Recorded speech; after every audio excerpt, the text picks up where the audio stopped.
नमस्कार, आप देख रहे हैं डीएनए टाइम्स और मैं हूं आपके साथ प्रियांशु शर्मा। आइए शुरुआत करते हैं इस वक्त की छत्तीसगढ़ से जुड़ी तमाम बड़ी खबरों से।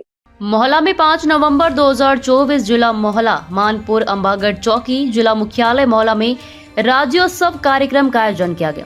राज्योत्सव के अवसर पर पूरे जिले में उत्साह का माहौल देखने को मिला। जिलेवासियों ने इस अवसर पर एक दूसरे को राज्य स्थापना की शुभकामनाएं दी। स्थानीय दशहरा मैदान मोहला में राज्योत्सव कार्यक्रम का आयोजन किया गया। कार्यक्रम के मुख्य अतिथि दुर्ग ग्रामीण विधायक श्री ललित चंद्राकर ने राज्य स्थापना दिवस की शुभकामनाएं दी। उन्होंने कार्यक्रम को संबोधित करते हुए कहा कि छत्तीसगढ़ के 3 करोड़ लोगों के लिए जश्न मनाने का अवसर है। साथ ही साथ यह भूतपूर्व प्रधानमंत्री और छत्तीसगढ़ राज्य के निर्माता भारत रत्न स्वर्गीय श्री अटल बिहारी वाजपेयी जी को नमन करने और उन्हें धन्यवाद देने का अवसर भी है। उन्होंने आगे कहा कि एक समय छत्तीसगढ़ में बार बार अकाल पड़ता था, किसानों को रोजी रोटी की तलाश में पलायन करना पड़ता था, मजदूरों को आंदोलन करना पड़ता था, आदिवासियों का शोषण होता था, युवाओं के पास रोजगार नहीं था, महिलाओं के पास अधिकार नहीं था, गांव में गरीबी पसरी हुई थी, शहरों में गंदगी फैली हुई थी। उन्होंने कहा कि छत्तीसगढ़ से भोपाल कोसों दूर था, यहाँ से आवाज बहुत देर से वहां पहुंच पाती थी, इससे भी कहीं ज्यादा देर सरकार की योजनाएं और कार्यक्रम छत्तीसगढ़ तक पहुंच पाते थे। इस स्थिति में छत्तीसगढ़ को अलग राज्य बनाने की मांग तेज हुई। उस समय सौभाग्य से केंद्र में अटल बिहारी वाजपेयी जी प्रधानमंत्री थे। उन्होंने छत्तीसगढ़ के लोगों की पीड़ा को समझा और यहाँ के लोगों की मांग को पूरा करते हुए अलग छत्तीसगढ़ राज्य का निर्माण किया। उन्होंने कहा कि 1 नवंबर 2000 को छत्तीसगढ़ राज्य अलग राज्य बना।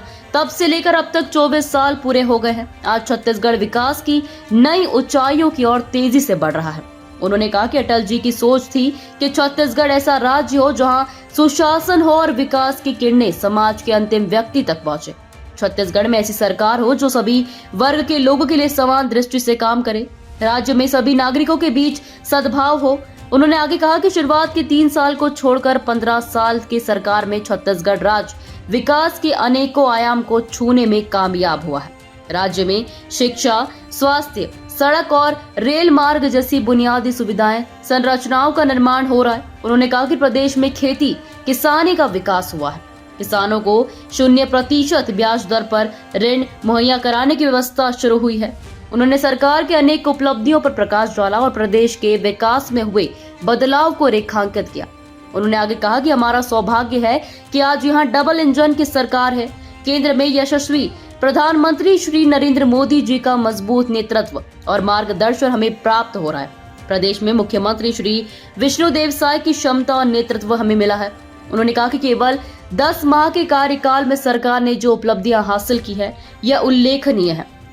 सबका साथ, सबका विकास, सबका विश्वास, सबका प्रयास सरकार का मूल मंत्र है। उन्होंने आगे कहा कि पंडित दीनदयाल उपाध्याय जी के बताए आंदोलन के मार्ग पर सरकार चल रही है, जिसका अर्थ विकास की रोशनी को समाज के अंतिम व्यक्ति तक पहुंचाना सरकार का लक्ष्य है। उन्होंने छत्तीसगढ़ सरकार की उपलब्धियां पर प्रकाश डालते हुए कहा कि मुख्यमंत्री श्री विष्णुदेव साय जी के नेतृत्व वाली सरकार सभी वर्गों के लिए विकास के लिए काम कर रही है। उन्होंने कहा कि सरकार की प्राथमिकता है कि वंचित लोगों तक विकास की धारा पहुंचाई जाए।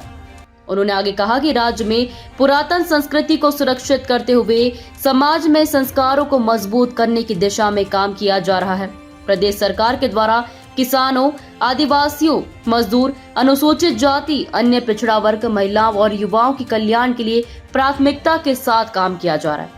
उन्होंने कहा कि माननीय यशस्वी प्रधानमंत्री श्री नरेंद्र मोदी जी द्वारा राज्य सरकार राज्य के लोगों के लिए गारंटी को पूरा किया जा रहा है। किसानों से 31 रुपए प्रति क्विंटल की दर से 21 क्विंटल प्रति एकड़ के मान से धान की खरीदी की गारंटी को पूरा किया गया है।